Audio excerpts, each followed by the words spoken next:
Hello, everybody. Welcome back to the Escape Pod. Thank you so much for escaping with us. That's Andrew. I'm Alex. And as always, with great power comes great Coy ability.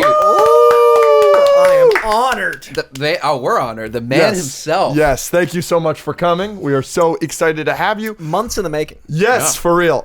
We would introduce you, but as we discussed before we started filming, we're gonna jump right into hot seat, and we're just gonna kind of give you a chance to introduce yourself there. Amazing. Like I said, if you don't know at home, we're gonna put 5 minutes on the clock and just rapid fire some questions at you. If you want to take your time with answering these, you can. If you want to answer them in one word, you can also answer that. You're gonna start. Me first. Andrew wants to start. All right, 3, 2, 1. General question. What do you do? Who are you? Where can they follow you? I'm a talk show host and a Comic-Con panel moderator. You can find me on YouTube at Coy Jandreau, on Instagram and Twitter for now, and all the internet places, all the social medias at Coy Jandreau. My name, CoyJandreau, and I learned to read with comic books. I literally learned the English language via Spider-Man, and I love espousing the word of comics and how important art is, and I personally like doing it through interviews. I really love sitting down with other artistically minded people and finding out what makes them tick. I also do reviews and try to bring all of my experience as an ex-actor and ex-stuntman to movie reviews. So my set experience into my comic experience, into my movie experience. So trying to basically quantify the only thing I think that makes us humans, which is art and culture and bringing positivity to the space that is so negative. Let's go. Yeah, he knows what he's doing. He's like my nerd movie father. Like when I first got out to LA and I started doing this stuff. Yeah. Like before the podcast was even a thing, I met him. I was like, oh, I need to pay attention to this guy. Yes. And I brought my dad to your party. Yes, that's right. Yes, he did. Generational. The MCU shows have had they're a big point of contention among MCU fans. Some are hated, a couple are loved, but most people are like meh on them. So my question is, what is the best singular moment from the MCU shows? And what is, in your opinion, the worst moment from the MCU shows? That's Great question. I want to answer that. Great question. I'm going to go right off the dome. That way I don't overthink it. My best moment is Loki Season 2 finale, wherein the entire experience of every bit of storytelling in the history of man ties up into canon, making the god of stories truly the god of stories, and thus experiencing what it means to be human. It actually ties my introduction. I think the thing we have that separates us from animals isn't just the intelligence and self-awareness. There's like the mirror test, and there's certain tests that people do to convey that we are more sentient, but to me it's actually the element of we share emotion via oral tradition, and we've modified that into mediums. We've modified that into poetry, into cave paintings, now into movies, into comic books.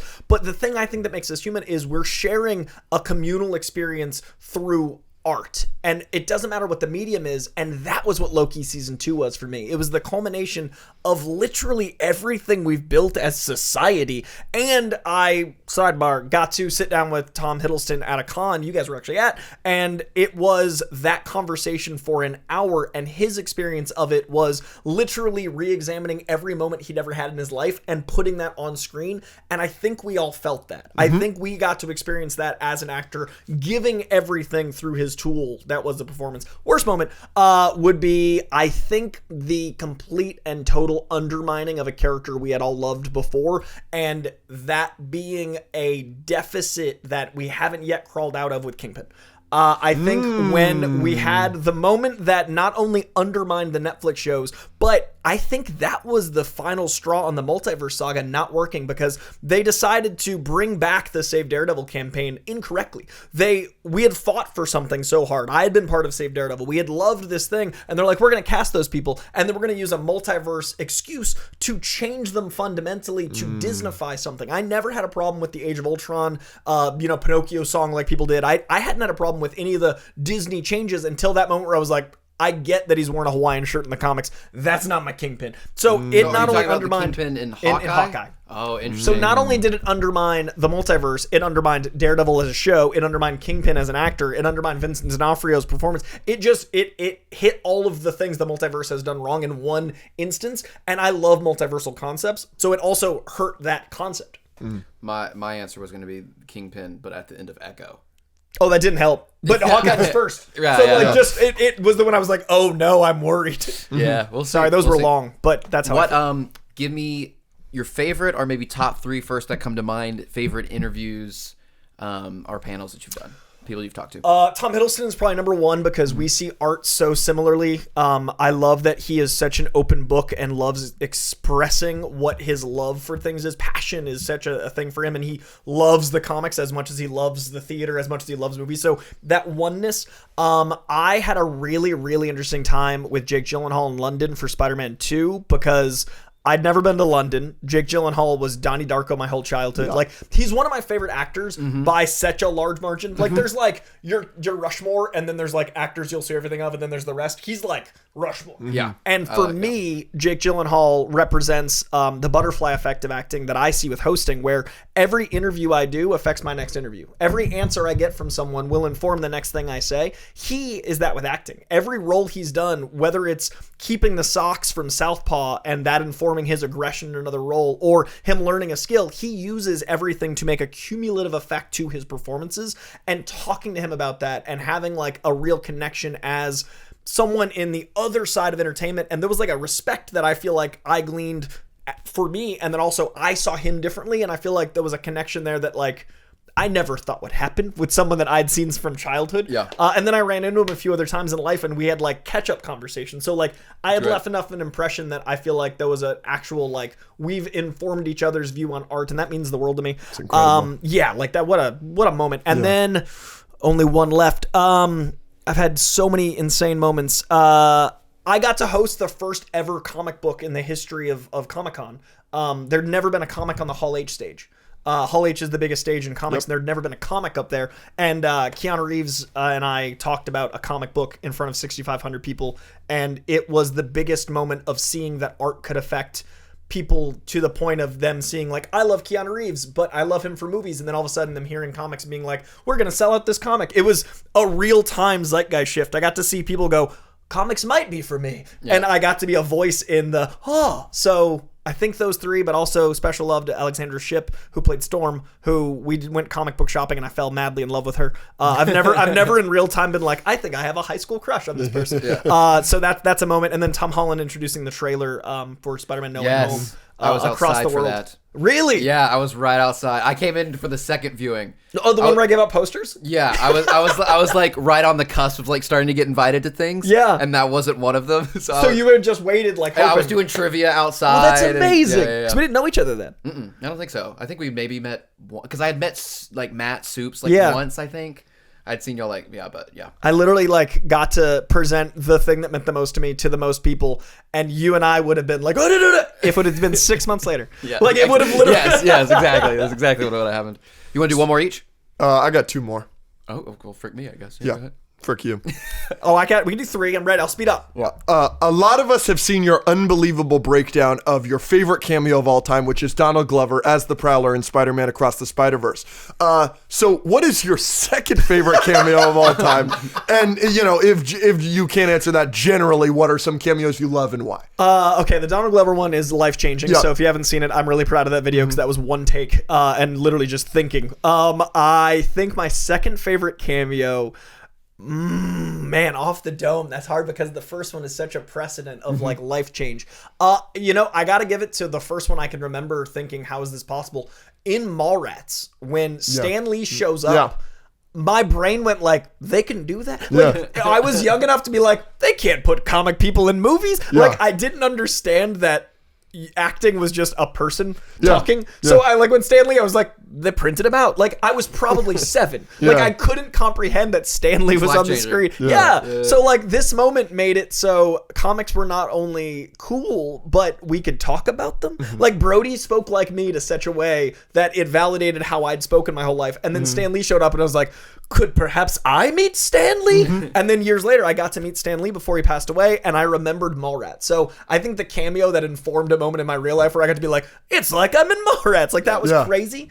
And then in movies like that are based around them, I think that having Stan Lee pop up in X-Men set a really important precedent. Like that scene very quickly where it's like, oh my God, what a moment. I'm going to go out of comics. I think in the Enemy of the State, Jason Statham showing up and like passing the torch, and then The Rock showing up in a movie. I love when there's action movies where it feels like a comic and you have that like it's you're the action star now. Like those are really cool. Yep. Comic ones are easy because like that's kind of the bar. It's the shtick. Yeah, Yep. but Donald Glover transcended all mediums, so Yep. his elevates Absolutely. the medium again. Yep. Stan Lee is the bar, Yep. and then when it happens outside of the medium of comic books, I think I'm always like, oh, Yeah, I or like or that. like the end of Oppenheimer when they make him like, Yeah, John F. Kennedy. Thanos? Like I love when they like not a visual cameo but like a verbal cameo where they're like stop the press. Historical cameo. That is also like great to me. I've already talked to you about this. Like I mentioned earlier, you're like my nerd movie father in some ways, and you do all these panels, and that's something that I really enjoy doing myself. And I'm doing my first one at NostalgiaCon in literally, what is it, 2 weeks? Yeah. Congratulations. I'm doing Avatar: Last Airbender and The Boys and some anime and all this stuff.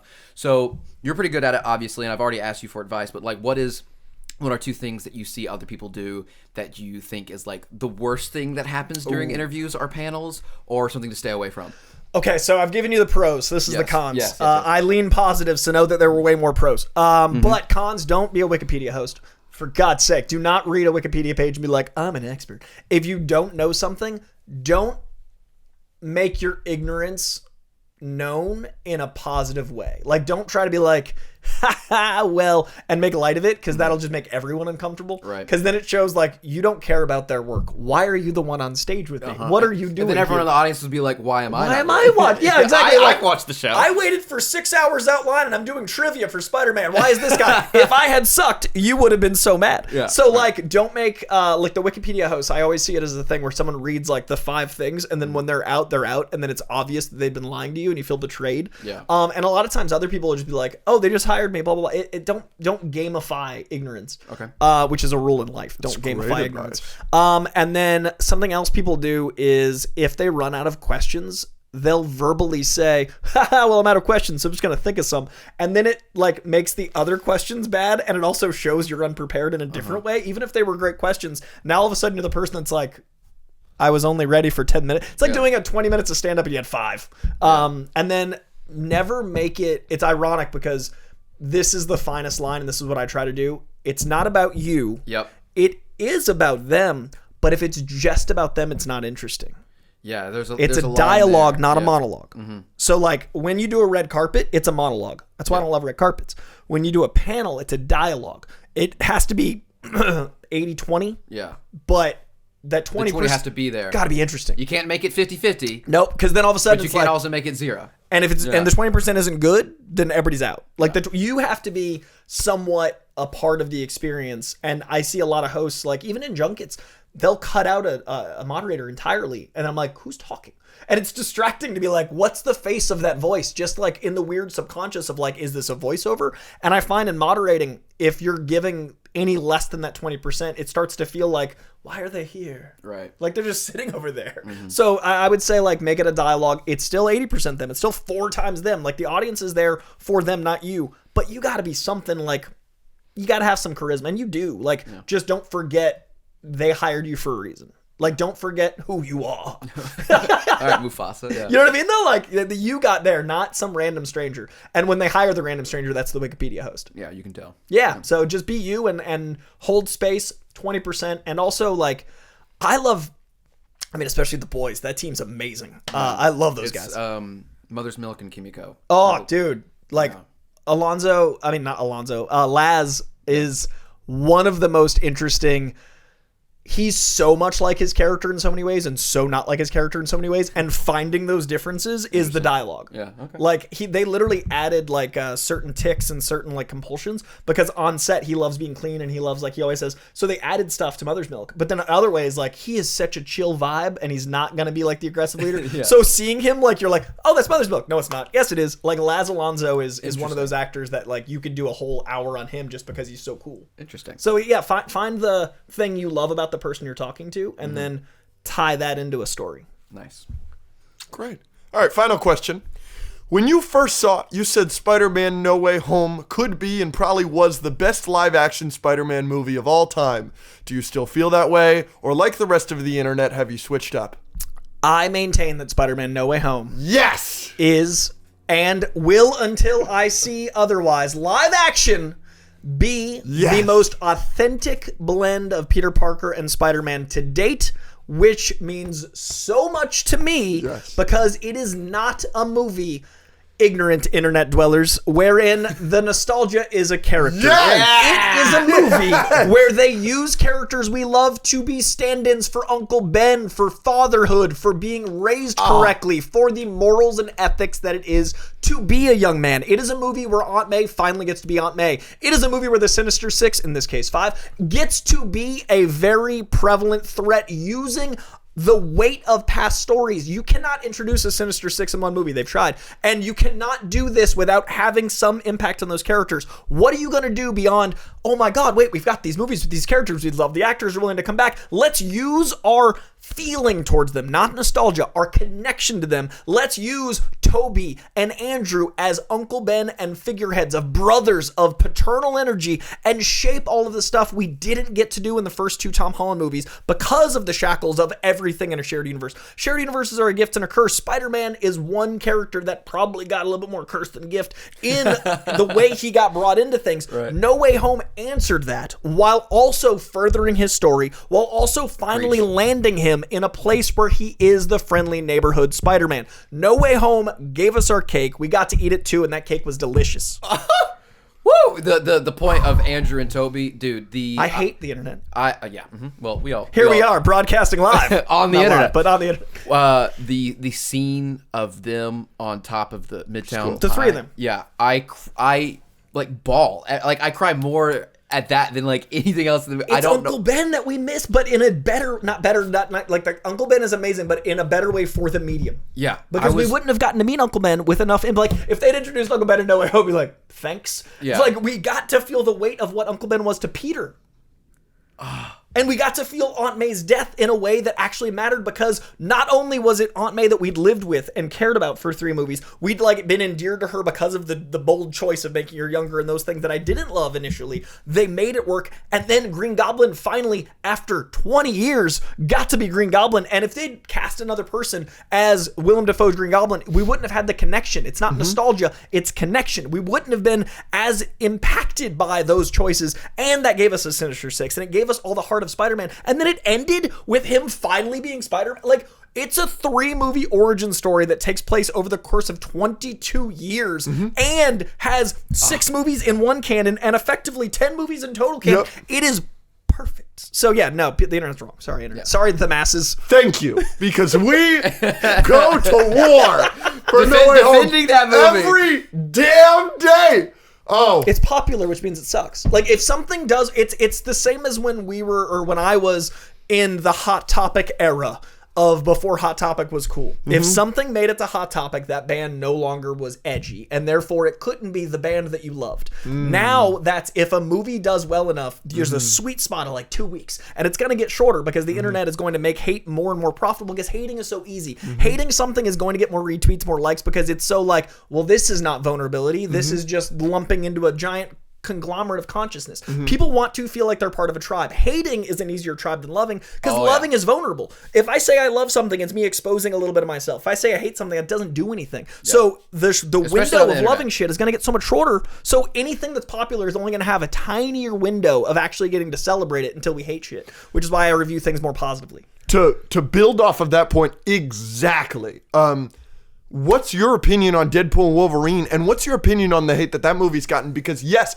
it has gotten hate, but I incorrectly predicted when that movie came out. I said, this is going to be the No Way Home effect times 10. This is going to be everybody's favorite movie for 2 weeks, and they are going to murder this movie because I feel it's a clearly worse movie than No Way Home. So I was like, oh, this is, if No Way Home got killed, this is going to get killed. But I don't think Deadpool and Wolverine has had that. It's gotten some flack. Oh, it's gray, this, that, the usual. But for the most part, I don't think it's been getting nearly as much hate as No Way Home got and still gets. No Way Home what's your take on that? I love that question because No Way Home had a window, though, that was long. The haters were quiet until they felt safe. And that was after the theatrical release. Yeah. In my opinion. Like, there were little rumblings of like, oh, but like, it was so over. No Way Home was such a cultural moment that there was no room for those little voices, because it would just be like one guy going like, I hated it. And then everybody else being like, no, it's great. Yeah. I think Deadpool and Wolverine hasn't had a long enough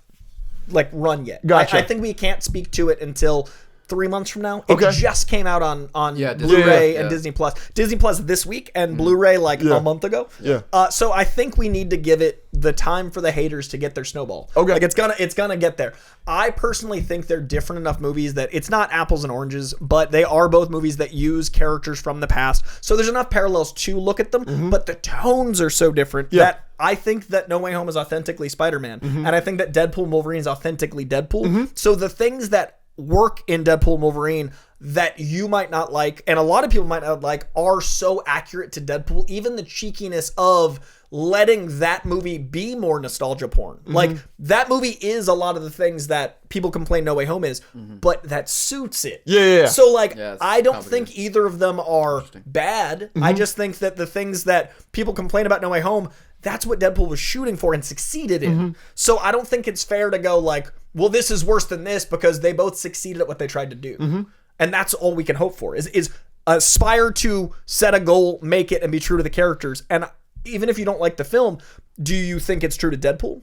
Yeah, I don't dislike it. I just think it's a mess. Okay.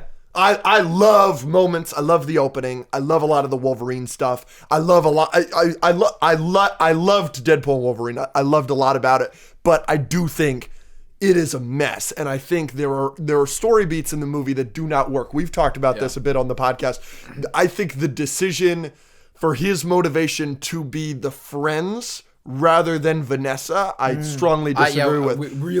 I really hated that they just like broke up off camera, and then they're like kind of back together at the end. But he's also trying to save his friends, and then some Wolverine stuff. It was just messy. We felt like it was. It's messy. not messy. Yeah. and that even that messiness is, like you said, true to Deadpool. And it's a canon event. It's all a problem. It's not. So it's not. I just like.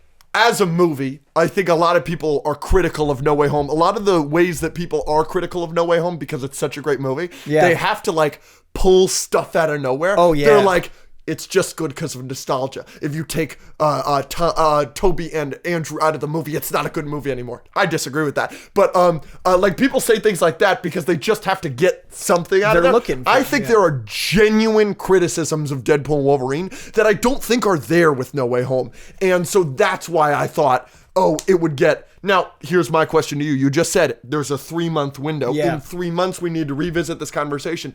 Do you think in 3 months... Deadpool and Wolverine is more hated by the internet than No Way Home? No, because it's still a comeback tour. I think No Way Home was coming off of... Marvel had reigned supreme for 3 phases and a decade. Yeah. It had started to have little cracks before No Way Home. But No Way Home was still like, we've slipped and fell a little bit. We're still figuring it out. And by the way, I love Eternals. That's another episode. But like that is something we'll talk about that later. Because man, but like people point to that and go but that was like kind of the biggest thing they could point to, really. Absolutely. Yeah. By the time Deadpool and Wolverine comes out, it was so popular to hate the MCU. Whether that's honest or not, it was a popular thing to do. So Deadpool and Wolverine was your favorite band playing the hits. Gotcha. As opposed to trying out their avant-garde new style album. So if Spider-Man No Way Home came out when Deadpool and Wolverine did, it'd be a different conversation. Whereas Deadpool and Wolverine was, hey, we listened, we played the stuff, we did the tour where we played our singles. That's what people wanted. So I don't think it's going to have the same level of hate that No Way Home ever will, but I do think it'll get closer in 3 months. Gotcha. I think they'll be on a more even keel to have the conversation. Right now, I don't think it's even fair to look at them the same, but I do think Deadpool and Wolverine is still Marvel Jesus for Marvel and for the audience. Oh, cool. Well, thank you for your perspective on that, and thank you for participating in Hot Seat. That was a lot of fun. I'm going to call you out here. Okay, you're in big trouble, and I Okay. do have to tell you, this is all his fault. This isn't something I knew about. I haven't seen you say this publicly. I'm sure you have. But again, this is all his fault. On the last episode we filmed, he mentioned that you believe that Watchmen is one of the most comic accurate superhero properties ever.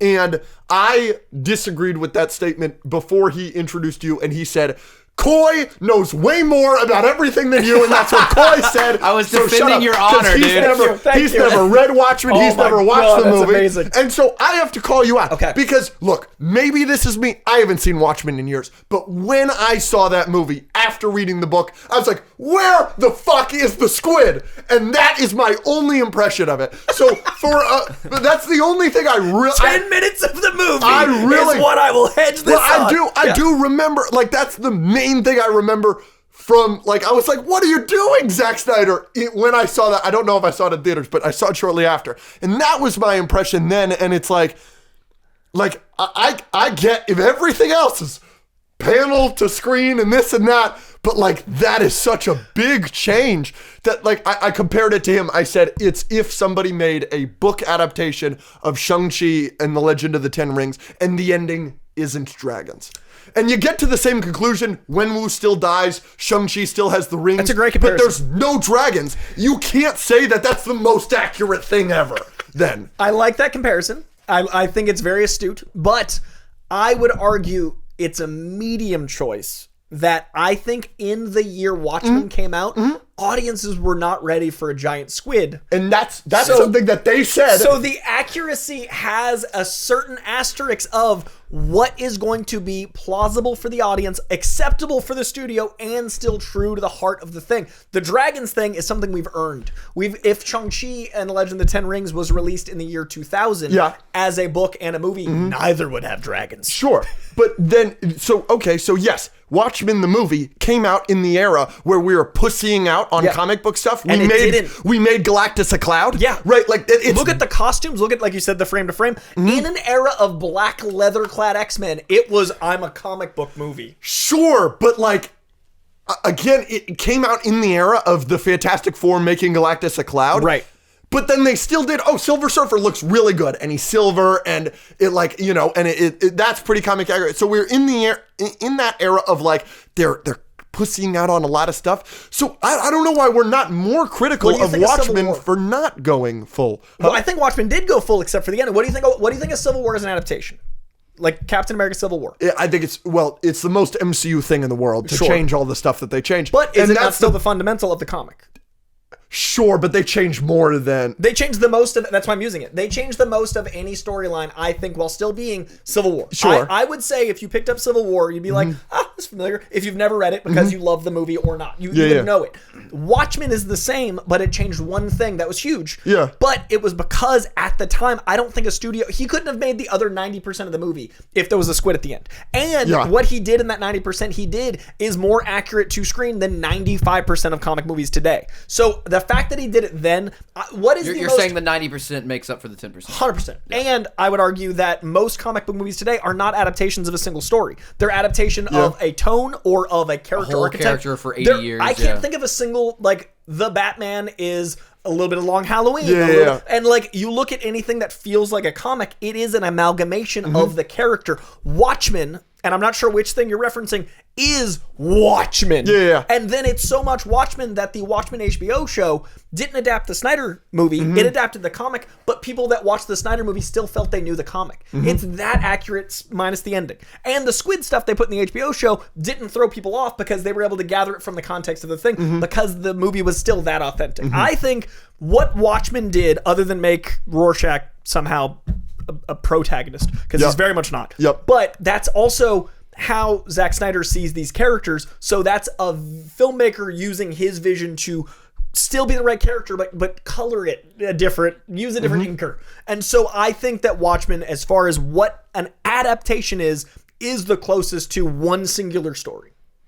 Okay, in superhero media. In superhero media, not like novels. Like I'm sure there's. Like it's not like a Harry Potter, but it is the closest thing to a Harry Potter that we have in the superhero world. As far as a linear is story. what you're saying. Yes, because it's just book to movie. 100% until the end, and I think the end justifies the accuracy of the rest. Sub Rorschach. And I think it opened up the door to a lot of culture that existed because of Watchmen. I don't think without the success of Watchmen, like certainly like the 300 stuff helped, but most people didn't know 300 was a comic. So like that didn't really help comic book movies. But I think X-Men being so broad took a little while till we got Wolverine in a yellow suit. You know what I mean? Whereas Watchmen really was like, we're going to do the suits. We're going to make this a comic thing, and it's going to do pretty well. I think those early ones were brave for the choices they took, and I think now we're trying to solve too much of the 4-quadrant movie problem.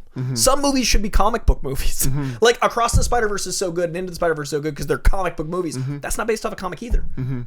Like that's what I mean. Like as far as comic book adaptations, I think Watchmen is very strong for adapting a thing. Okay.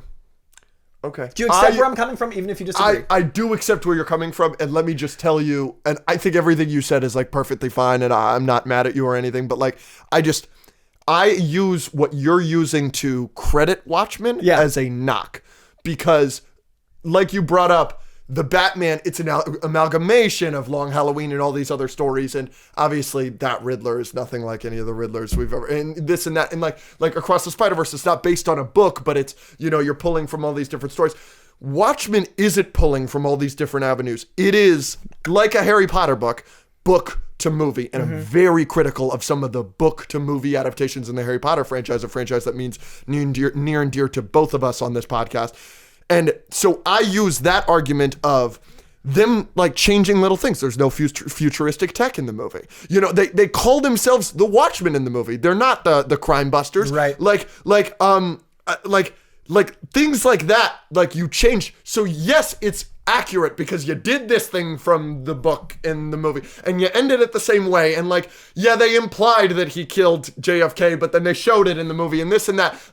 Like you did those things, but because you are sticking to the book, and then you changed certain things like Rorschach and the squid so drastically, I'm taking points away from you. Because if it had been so linear up until that point. Exactly. I respect that. And I, much like you had said to me, I don't disagree with where you're coming from. I think it also might be a thing where you guys are a little bit younger than me, decent amount younger than me. So you are coming up in an age where this is accepted. Yes. And I know that's everyone's I will give that to you every day of the week. But man, oh man, when I was a kid and I got to see Watchmen in theaters, I was like, they can do it. Like, do you know what Wizard Magazine is? No. So Wizard Magazine was a price guide for comic books. Comic books in the 90s were so big, there was like a TV guide for comics. Sick. It's called Wizard Magazine. It was fucking awesome. It literally was like articles about like Jim Lee would be like it was like Entertainment Weekly for comics. Sick. It was so dope. And then the back was a price guide. There was a fan casting section. It literally felt like what the internet does with comic culture now, but in print. That's awesome. Dope, dude. It was called Wizard Magazine. Cool. It was amazing. On the back of a Wizard Magazine, there was a thing that was Leonardo DiCaprio, like drawn, like a painting of Leonardo DiCaprio, like a Star Wars poster. I forget what that artist's name is, but in that style. And it was like half Leo, half Spider-Man. There was a Green Goblin behind him, and it was a legit Spider-Man movie poster starring Leonardo DiCaprio, directed by James Cameron. It had the credits on the bottom. I had that hanging on my wall, and I looked at it every day. And on tiny print, it said parody. I didn't know what the word parody meant. So I thought we were getting a Spider-Man movie from the years like 96 to 97 fully and completely. I was waiting for this movie. I'd go to the movie theater and look for the poster. I was like, guys, there's a Spider-Man movie coming. I then, when I found out what parody meant, thought they weren't allowed to make comic book movies. Because I never grew up in Superman 78. So when I went from this is fake, break my heart, they're not allowed to, oh my God, Stan Lee's in a movie, to suddenly in the year 2000 getting X-Men, in the year 98 getting Blade, in the year that Watchmen came out, it all felt like such a miracle that I can't possibly go back and take away that experience and know what it's like to be mad at the ending, because I was just like, what? Night Owl's on screen? And my brain, I didn't think it was possible. So I will give any 2008 Dark Knight and Iron Man year, any pre-08 comic book movie feels like it can't exist. Excellent rendition. I love that. You accept my terms. I totally accept your terms. Now, in accepting your terms, will you admit to my co-host that I'm not full of shit, that I have real arguments here? The reasons he dislikes the movie are not unfounded, but they are separate of the reasons I think it's accurate. Correct. Yes. Like, the reasons you're mad at, I don't disagree with. The accuracy of the first 90% is what I'm speaking But to. you can accept that somebody 100%. like myself could say this isn't accurate. I don't know what you're talking about. For the ending. I don't hate it, by the way. But if you did, Yeah. I would understand. Yeah. But like, when I watched Logan and it's not Old Man Logan, the run of comics I love, I'm not mad. Like, and I'm not saying Watchmen's the same thing. I'm just acknowledging Days of Future Past is a way better example. Days of Future Past is based on the comic, and for whatever reason, Xavier is on heroin, and for whatever reason, Kitty Pryde has powers she doesn't have. They do lots of stuff that don't make any sense, but I can be like, as a movie, and that's, I think, the wiggle, like Kitty Pryde, I can phase through and deal with it. So for me, Watchmen is super accurate where it needed to be to get us here. Fair. All right.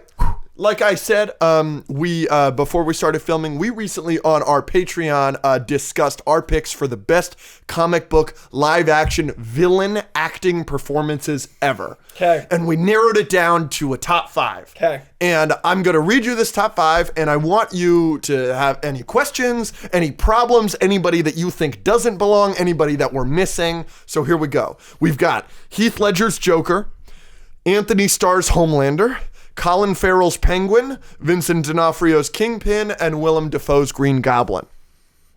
I personally think you're missing Voldemort. You just discussed the Harry Potter-ness of it all. I think Ralph Fiennes is an incredible Voldemort. Sure. He actually elicits terror to the scale of the book. The book is like, you can't talk about him. Like, it's the biggest boogeyman, like when you're a kid, especially reading that. And I think that's such a tall order, and I think Ralph Fiennes lands it, which is really hard. I think for the time, maybe not as much now because we've commodified him, but Darth Vader. I think the 5 we did was just comic book. Oh, okay. But we can definitely add more. That's why So those two comics, weren't sorry. on there. Let me narrow it down then. I think Voldemort is a fair argument. I think Voldemort's terrifying. I agree. I would say top of all time. It's really tricky because he is. I think Vulture is up there, man. I think the way Adrian Toomes is portrayed not only makes him more interesting than some takes in the comics, but it makes the MCU more interesting because it answers a lot of the questions about, like, Tony Stark's a billionaire throwing stuff around, and someone's got to pick up the pieces. And then they use the Green Goblin legacy, making that scene in the car, even with the flash of green on his face, mirroring the Vulture, but also mirroring Green Goblin to comic fans. And then the scene of the daughter reveal is very Goblin coded. And then the Vulture moments where he's like in the long hallway and using just his like speech at Peter stops him cold in time for the Vulture wings. There's so many comic-y moments, but he's also a genuinely interesting character. So I would put Vulture up there. Yeah, you would. Me. Yeah, you would. I don't think. Yeah, those are all good things. I think the car scene's really, really good. Incredible, yeah. But I don't think that's touching any of the 5 that we mentioned. No, if we grow this out. Right. If we were expanding, I wouldn't replace. Yeah. I think Thanos should be. I said that. We considered him. I said that. No, it's Penguin. It's Heath Ledger's Joker is one of the best. I think Heath Ledger's Joker is the best performance I've ever seen. Period. Hard stop. And I'm so sorry to everyone that studied Meisner and all the acting techniques. I understand that there are the Shakespeares and there are the Brandos and there are those things. But when I look at even The Godfather, I can still see Marlon Brando. When I look at Heath Ledger's Joker, even the scene without the makeup, that flash, the eyes are not Heath Ledger. And there's so much controversy around his passing. And it really sucks that controversy is so much more popular than truth. The reports that came out like 5 days later were that the toxicology reports, he had taken the prescribed amount of medicine from 2 different doctors that were in different countries. So he did an OD. He literally died because of prescriptions that were prescribed to him. But because of his death, I feel like people see that performance with an asterisk. So it's kind of like No Way Home, where it's like, oh, that movie's great. Wouldn't be blah, blah, blah. I think his death, a lot of people don't give him the credit he deserves because of the horrible trauma around it. But I honestly think Heath Ledger's performance is the greatest performance I've ever seen. The eyes.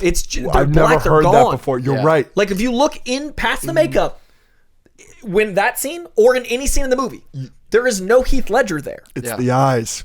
He's gone. And the fact that he wasn't method between takes, he was talking about his daughter. If you ask any of the actors, there was such a bubble of controversy that clouded the performance. That now when you talk to actors, they're like, no, Heath was Heath between moments. Like, what are you talking about? Yeah. I love that he was able to be that and then be like, let me talk about Matilda. Like, that's crazy. Right. So Heath Ledger, I think, is the bar that every, not even just villain, but like performance. So Heath for sure.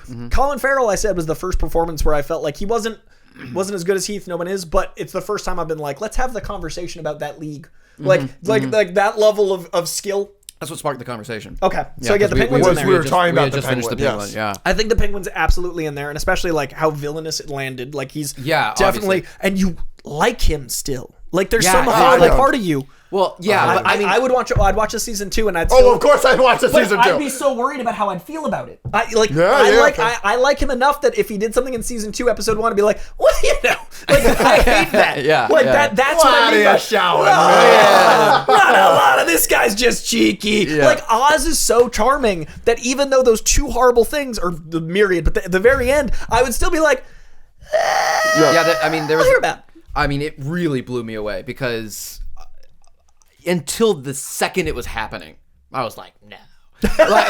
like it hit me over the head so hard. Like his little speech about being family and all that, and then I was like, oh yeah, season 2, we're gonna get buddy cop. No. And then the layers to that family thing being maybe why he did it, and then you can wonder Yep. whether he was going Yes. to do it anyway. Yep. The thought of like he realized the weakness because the way he says "oh fuck," like there's so much to that performance that is even like I wonder what he thinks versus the writer versus the director versus like the performance is so good. I want to know what everyone's take was because we got all of it. Yeah. And the whole show, I really like gangster mob type media, like Peaky Blinders, Sons of Anarchy, stuff like that. I love that kind of stuff. And we kind of got that feeling in this show.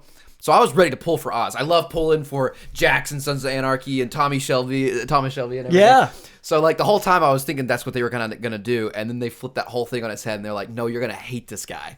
Was really, really interesting. And yeah, his performance in the Batman and then it expanding in this show and how he deals with his mom and Vic and the accent and the waddle. Oh, the and waddle, adding the everything comic is so- elements slowly but surely, giving Yeah. him the origin they tried to give Jack Sparrow. Where like every Jack Sparrow movie was like, this is where he got that silly trinket. Like Yeah. it felt like contrived. Like it felt like they were gonna sell like the compass. Whereas in the Penguin, I was like, oh, the top hat. Like I shouldn't care about a top hat, but I was so invested because they laid it out so slowly. Yeah. Let me hear the other 3 real quick. Yes. So We've got Willem Dafoe Green Goblin, Vincent D'Onofrio Kingpin, and Anthony Starr Homelander. This is the one I wanted to ask you about next because I haven't seen The Boys. Do you agree with that? Okay. can we answer that? I also want to rank that top 5. Okay. you. I would say the only one that's at risk is Homelander, and that's not a bad performance. It just, to me, the other 4 are so confident, and if I was gonna knock one off, that's the only one I'm like, well, would I replace him? Like, and I understand that's hot For take. him, he's top 3 That's, probably. I think he's we'll have that third. conversation. Because Yeah. for me, the other 2, Willem Dafoe played him in 2 very different films that were both authentic to the movie while still being authentic to the character. And that's like an actor's equalizer. That's crazy. Like he was playing the bass in one, the treble in the other. That's bananas. So Willem Dafoe, I think, is safe. Kingpin literally was more interesting than Charlie Cox's Daredevil in certain episodes, and then it balanced out. Like he knew how to play those equalizer levels, so he was the protagonist at times. Even when taking someone's head off in a car door, he did the thing the Penguin did in a long form media that was hyper violent. That every punch in that show landed twice because you cared about the fist and the face, on either one of them. When the fist was Kingpin's, you cared about Charlie's face. When the fist was Charlie's, you cared about Vincent's face. Like you're so invested in both sides of that Vincent's absolutely on there for me. And as I said earlier, the reason I was worried about the multiverse saga was singularly Vincent D'Onofrio because his performance wasn't tonally right. Like he didn't find the way to make it that tone. Talk Homelander second. I thought of one that I think this is an old man yells at cloud one. And the audience will just be like old man Jandreau. But I think Michael Wincott in The Crow is incredible. I've got news for you. You're an old man. Yeah, no. That movie came out before most of the audience was born. The Crow with Brandon Lee. Yeah. Yeah, Michael Wincott in that movie is so... Which one was he? He's the bad guy with the crazy voice with the long hair. He talks like this the whole movie. He's got this incredible presence. He is so...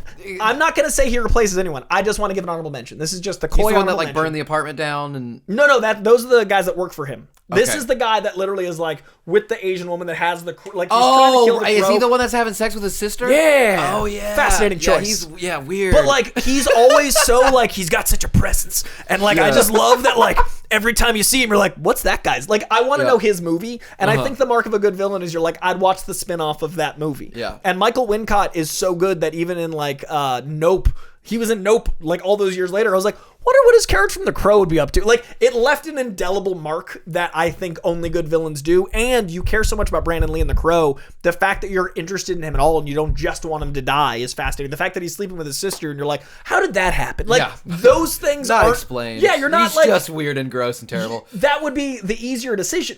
Yeah. Than making him captivating. And Yeah. so, like, for me, Michael Wincott in The Crow deserves before Iron Man made it cool, The Crow came out and made comic book movies at least marketable. Mm-hmm. And I think Michael Wincott deserves a little love. Okay, so Homelander. yeah, well, go ahead and rank your top 5. So Homelander's at the bottom. Yeah, four? unfortunately. I'm sorry, Anthony Starr. And then I'm going to go...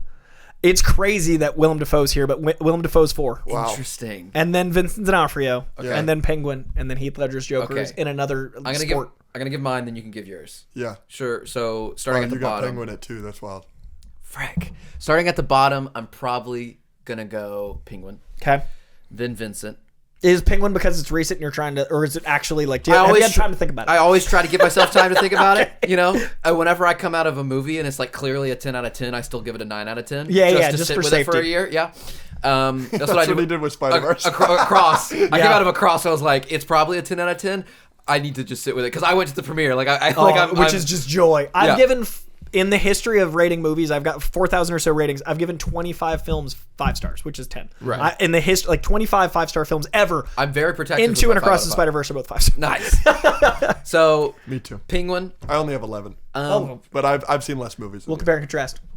then Vincent, then I'm going Homelander, then William, then Heath. Heath's 5? No, that was reversed. Oh, I was starting at 5 like you did. So that makes sense. Yeah. But my brain just went, Heath was last. That can't be true. So No, that makes no. sense. You So go- Heath's number let's 1. just repeat it. Heath at 1. Yeah. Willem Dafoe at 2. And then Homelander at 3. Vincent. Vincent So D'Onofrio at 4. Penguin's your 5th? and Interesting. Okay. Penguin is 5. Okay. I got news for you. My number 5 is pretty quickly Willem Dafoe's Green Goblin. Well, Wow. excuse me. My number 5 is Anthony Starr's Homelander. 'Cause I you haven't haven't seen seen The it. Boys. But my number 4 is Willem Dafoe's Green Goblin. I don't have him in here without No Way Home. And that was an argument that we Oh, had. interesting. I think he's spectacular in No Way Home. I think he's a clear 4 for me. And based on what I've heard about Anthony Starr from him, I think he might be 5. So 5, Anthony Starr, Homelander, I haven't seen it. 4 is Willem Dafoe's Green Goblin. I've got 3 is Colin Farrell's Penguin. 2, Vincent D'Onofrio's Kingpin. Nice. And number 1 is Heath Ledger's Joker. Okay, so Homelander. Yes. Okay, so I'll give my main reason. So the thing that you said about Heath, right? So I'm not necessarily comparing, but the seeing past the eyes and everything. Basically, Vincent does this well too, with his presence and how every second he's on screen he's kind of commanding, and you feel like that is Kingpin. You're not seeing Vincent, you're seeing Kingpin, right? I feel like Anthony does that well, but he just does it a little bit better than Kingpin. And also, to your point, maybe you'll give me this. There are parts I will also say I am halfway through Daredevil season 3. Okay. Need to finish it. That's fair.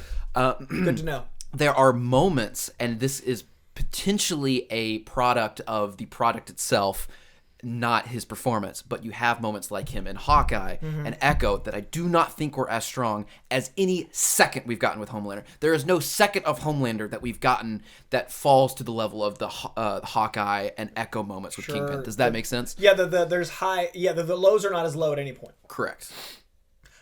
I would say Homelander, to me, I never ever identified with. Well, hopefully. Yeah. But I've identified with Kingpin. I've Yeah. identified with Penguin. I've identified with Willem Dafoe. Sure, yeah, I can give you that. So therefore, to me, a villain is somewhere I'm like, man, if I have, like, it's the Joker thing, one bad day. Like, the whole thing with Batman and the Joker is you're one bad day away from being me. I have felt that I am one bad day away from being a lot of these villains that I would give that to. So do you think he's too evil? Yeah, not for like to be well regarded, but for me to have empathy and therefore be like, oh, I feel bad. I don't like that when I'm watching the Penguin. I go like, often, right. and Yeah. that makes me feel like he's a better villain because I can feel nauseous over identifying with him. Sure, storytelling wise, I think Kingpin especially. Yeah. Homelander doesn't have necessarily the relation aspect and they've given him a little bit more Sure. with some of his origin in season 4 when he was a kid and stuff like that. But we know too much. Right. And but I think performance-wise, there's not ever been a moment where I was like, that's not Homelander. Yeah. Like he And Anthony Starr being such a different guy is also fascinating. Exactly. Like you Except see him on in some interviews panels when he smiles, you're like, fuck, it's Homelander. Yeah. Like, I mean, obviously he's going to be one of those people that, like, Daniel Radcliffe's always Harry Potter. Like, Yeah. he's always going to be Homelander. But yeah, there's just never been a moment. I always enjoy watching Vincent and some of these other people. Like, every time they're on screen, Collins, Penguin, everything. But there's just never been a moment where Homelander's on screen and I'm not worried what's about to happen or uncomfortable. I would put Thanos over Homelander. Because Thanos, I mean, he started the Thanos is right concept. Like, literally was such an impactful villain that you're like, the 405's got a lot of traffic. Yeah. Like, there are moments where, like, there are times where... We brought up Thanos on the Patreon episode, and the reason we left him off this list was for 2 reasons, maybe more if I'm forgetting, you can remind me. CGI, you lose a lot of the performance. I think he gives a great performance with the CGI, but we don't know. It's tough, it's tough. But I guess that's kind of a benefit too, like, right? Like, if you're doing that well beyond. Yeah, no, it's not a fair criticism because I would tell you that Andy Serkis as Caesar is one of my favorite acting performances ever. So maybe I'm full of shit with that one. The reason I had him not in the top 5 clearly is I think Endgame brings him down significantly. I think Infinity War I put over Endgame, and I know that's controversial. No, we do too. No. We prefer Infinity War the movie, and it's not close. But like his performance in Endgame, is so one note. Yeah. It's just big bad guy. So it's like your argument for Kingpin, where you have the moments in Hawkeye and Echo that bring that performance below a Homelander. His performance in Endgame would be the worst performance on this list by a country mile. Yeah. And it's like he's just so one note. It's just the Emperor in Return of the Jedi. Right. He's entertaining, but he's just evil. Yeah. Yes, he's great in Infinity War, but like that was my argument. Do you not think it works though for that movie and the screen time that he has? I loved that they made that choice because that's Thanos to me. I didn't like that was one of my complaints initially in Infinity War that I've learned to love, and now I kind of have to accept that the MCU just changes things. Like, we're getting Silver Surfer. It's gonna be a woman. Like, it's not gonna be. Like, I think only for a little bit of it. I don't know. I want to talk about something. Yeah. It's just like the MCU like does shit like that all the fucking time. Where it's just like the Ant-Man. We got a second Ant-Man. Like they do that all the time. And he killed Ant-Man. I mean, then he killed Kang. Yeah, Ant-Man did. Yeah, not killed, but like eliminated the threat of. Yeah, like it's just the MCU. That's the most MCU thing in the world. So like, I guess it doesn't bother me anymore, but it did in the moment. I was like, I don't like that he's not fucking death. I don't like that he's not like a crazy psychopath that just is horny. Like that was the Thanos I grew up with, and so seeing him in Endgame go, I'm gonna shred this universe down to the last atom. I was like, oh, he's my guy. Yeah, but it isn't the nuanced performance or the acting performance of some of these others. I understand that. Like, Infinity War, I would say if Endgame had that performance in Infinity War, he would definitely be my number 5. Like if in Endgame he got to also be which I think is perfectly fair. That's why I didn't argue Loki, by the way.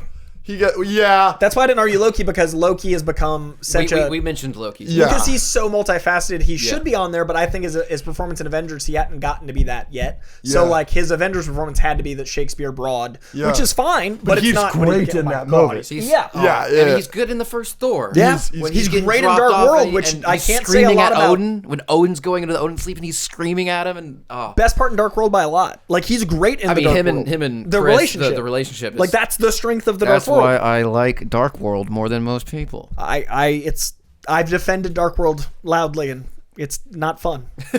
No, it's not. It's still not my top, half of Marvel. Sure, but it's not. It's not. I would also say movie. A fun, not in the top 5, but a fun villain doesn't get enough credit. If there's an honorable mention list, Black Mask and Birds of Prey is so good. That is a. Yes. So Ewan McGregor, right? Yeah. Yeah. He does not get enough credit for the joy that performance brings. Yeah, I remember I've only seen that movie once, like when it came out in theaters, and I remember one of the only things I mainly remember about it is him. Yeah, he's amazing. He's so good in it. He's having a time. Yeah, he's having fun. He kind of the Homelander effect of like, I just felt like unsure of what's happening. He made Black Mask interesting, which I've never felt. Like, I like Batman villains, but Black Mask wouldn't rank in my top 30. Yes. So like, Batman's such a like Gotham is so fascinating where they were like, Birds of Prey, they're giving him Black Mask. My first thought was like when Guardians was announced, I was like, so a raccoon and a tree. Like I felt like and so when they announced Birds of Prey, I felt bad because like all these awesome female characters, did they have licensing issues? Why Black Mask? And then he showed up and I was like, I was wrong. Yeah. Like they did. So that one deserves some love because of the level of leap from the surprise. source. Yeah. And the source material here, to do that with it, Ewan McGregor. Yeah. I'll give you that every day of the week. Everyone clink. That was great, guys. Nice. Sorry I talk a lot.